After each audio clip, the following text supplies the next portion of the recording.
So why I think King Alfred is so relevant to what's going on in Britain and England today, and no one has spelled it out more clearly than you did in this book, is that to unite the English against the Great Heathen Army, he did four things. He established the English history, and he did this by translating several books that he deemed important into contemporary English.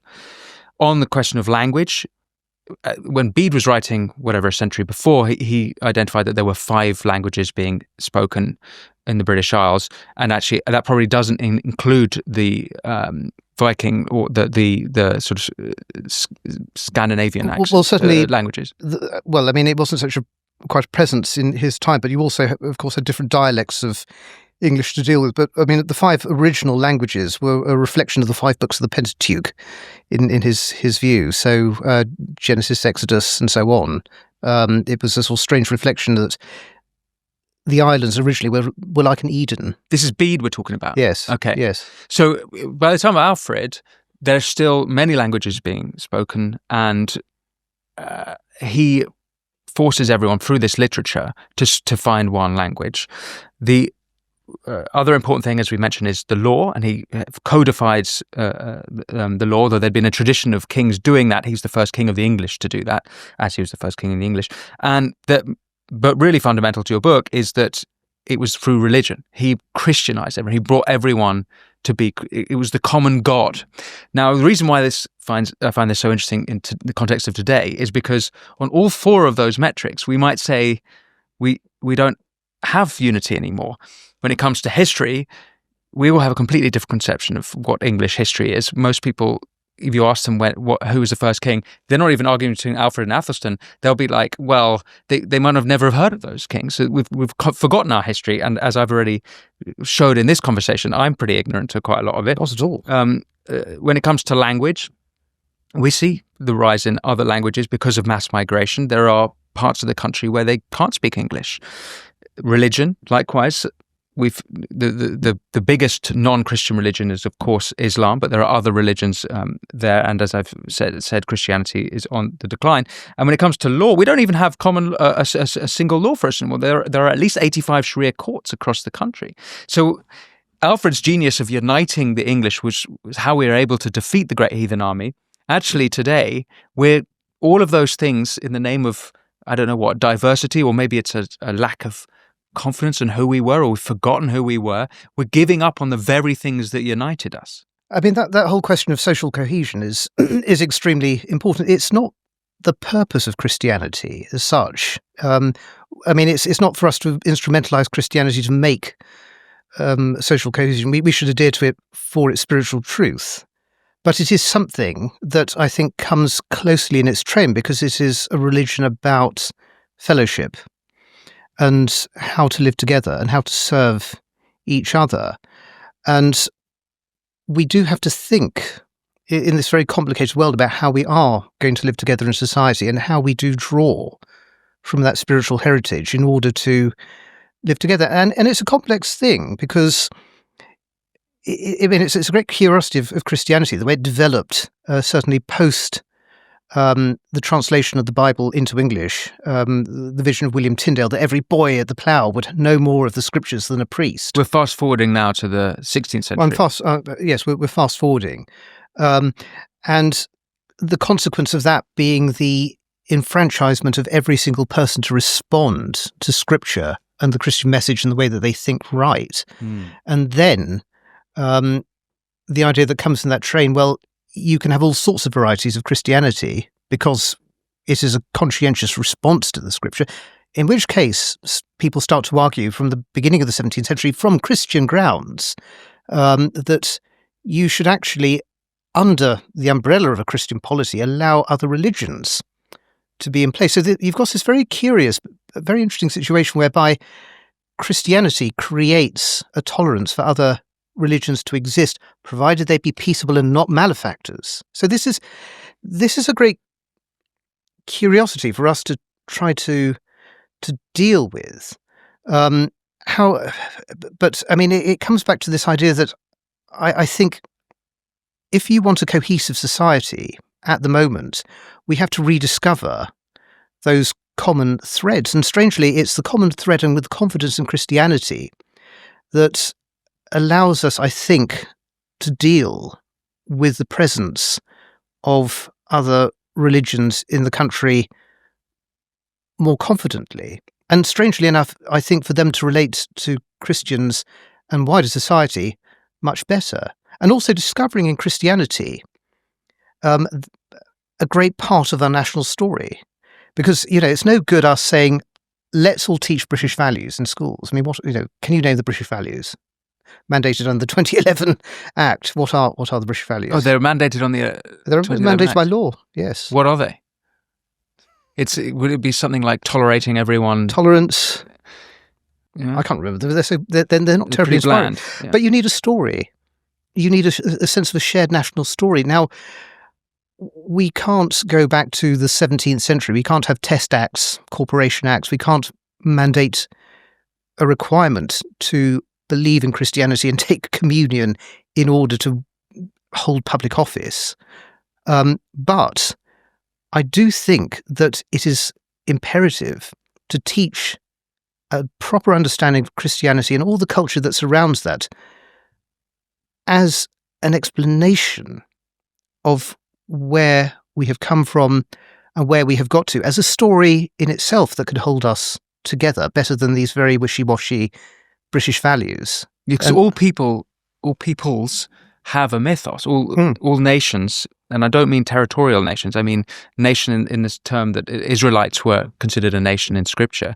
They have a mythos. Yes. And they even, most of them, not most of them, a lot of them, certainly the Israelites had a book. If only we had a book. But I think that Alfred was trying to do that. Yes. Well, I mean, Bede was the person who had the vision of an England, or gens Anglorum, the race of the English, as being one people. Even, of course, at that time they were very disunited and under many kings. But he had a vision of them being one people, particularly under one church. And the interesting thing is he wasn't interested in the racial background of people, British, Romano, Celtic, Saxon, or even like one of the early archbishops of Canterbury, Theodore of Tarsus, a Greek.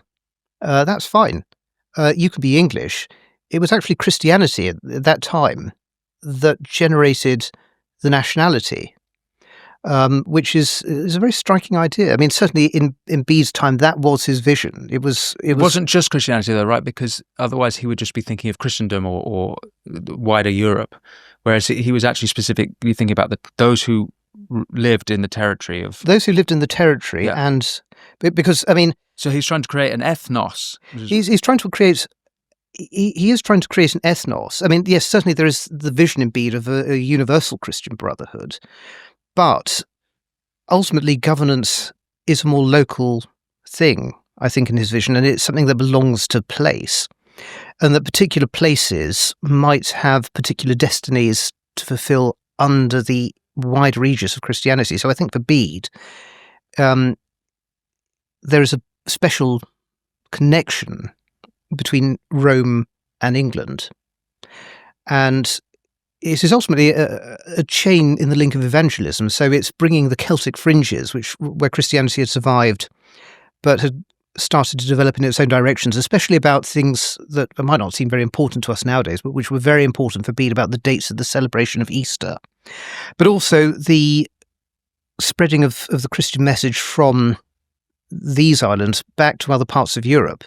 So, I mean, particularly, the southwestern Saint Boniface, who became one of the great missionaries to Germany. And for Bede, that was part of what England's mission was, certainly. So there's a helpful lesson there in that he managed to unite the people of many different ethnicities or races. Well, that was his vision. And Alfred, in the face of the sort of collapse of the Vikings, who were primarily heathen, Alfred tries to work out how can you regenerate a sense of unity.